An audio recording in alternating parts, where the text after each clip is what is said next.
আমি চলে এসেছি নতুন রেসিপি নিয়ে। তো আজকে বানাচ্ছি এই যে আপনারা দেখতে পাচ্ছেন কি এটা হচ্ছে পনির। তো আজকে আমি পনির মশলা বানাবো। তো পনির মশলাটা কী করে বানাই আজকে রেসিপিটা আমি শেয়ার করছি।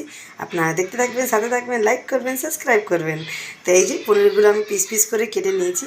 তো আমি কাটাটা দেখাইনি, কেন এটা সবাই পারে, তার জন্য আমি এটা দেখাইনি। তো চলুন আরম্ভ করি বানানোটা। তো আপনারা দেখতে থাকবেন, সাথে থাকবেন। তো এটাকে কেটে নিয়েছি। তো চলুন এবার আরম্ভ করি বানানোটা। তো এই যে কড়াটা বসিয়ে দিয়েছি। তো কড়াটা একটু গরম হয়ে যাক। তো এই যে কড়াটা গরম হয়ে গেছে। তো এবার আমি তেলটা দিচ্ছি। তো আমি আজকে সর্ষের তেলেই বানাবো এটা। মশলা পনির সর্ষের তেলেই ভাল লাগে খেতে, তাই জন্যে এটা সর্ষের তেলেই বানাবো। তো এই যে তেলগুলো আমি 4 চামচের মতন দেবো। তো তেলটা একটু বেশি লাগে। তো এই যে তেলটা দিয়ে দিচ্ছি। তেলটা একটু গরম হয়ে যায়। তো এই যে তেলটা গরম হয়ে গেছে। তা আমি 1 চামচ গোটা জিরে দেবো, আর তার সাথে আমি পেঁয়াজ দেবো। তো পেঁয়াজগুলো দেখতে পাচ্ছেন সেরকম করে কেটেছি, আমি পিস পিস করে কেটে রেখেছি। এটা আমি দিয়ে একটু ভাজবো। তো এটা একটু ভেজে নিই হালকা করে। তো বাদামি কালার মতো আমি ভাজতে হবে এটাকে। তো এটা বাদামি কালার হোক ভাজাটা।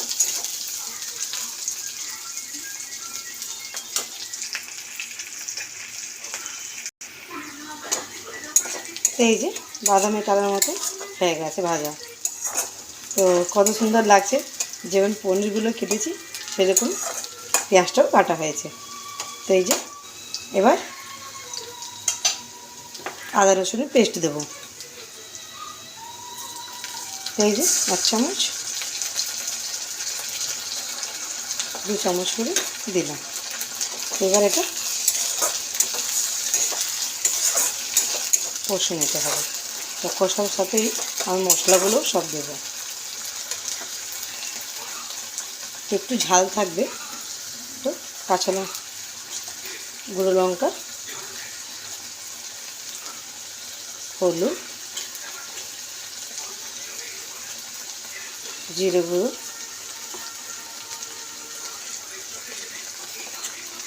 ধনে গুঁড়ো,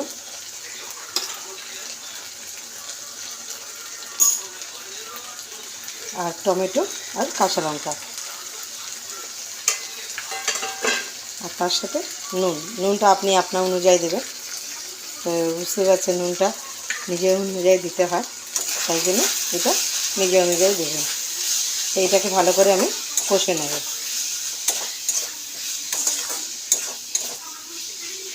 তো এই যে এরকম করে কষে নিতে হবে। এটা কষা হোক একটু।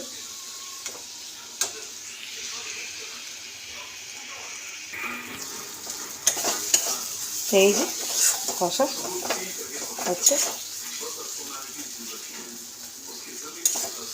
দেখতেই পাচ্ছেন কত সুন্দর মশলাটা হয়ে গেছে, পুরো গলে গেছে মশলা।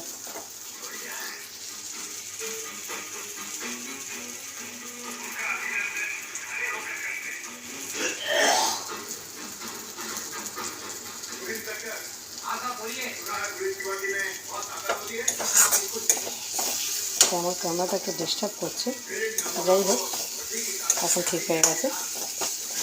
তো এই যে কষা হয়ে গেছে। এবার আমি জলটা দেব। তো জল বেশি দেব না, আমি 1 কাপের মতো জল দেব।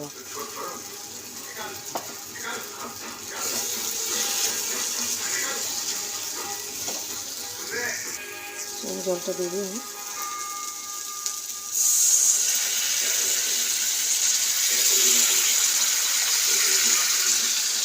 আমি। এটা জলটা দিয়ে ভালো করে এটাকে মিলিয়ে নেব।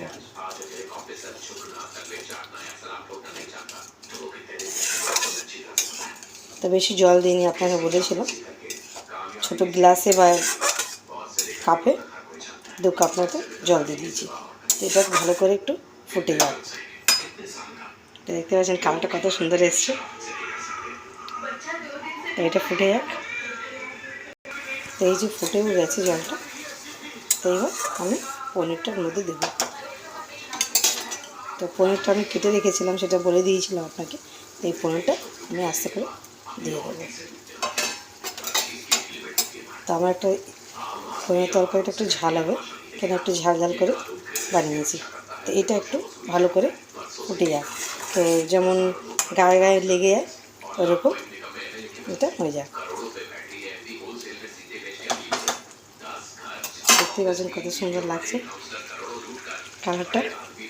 এটা ক্যামেরাতে আমার মোবাইলটা ভালো না বলে বোঝা যাচ্ছে না, বাট সামনের দিকে খুব সুন্দর লাগছে। আপনারা বাড়িতে যতক্ষণ রান্না করবেন না ততক্ষণ বুঝতে পারবেন না কি এটা কীরকম হয়েছে। তো যাই হোক, এটা মাখা মাখা একটু হোক,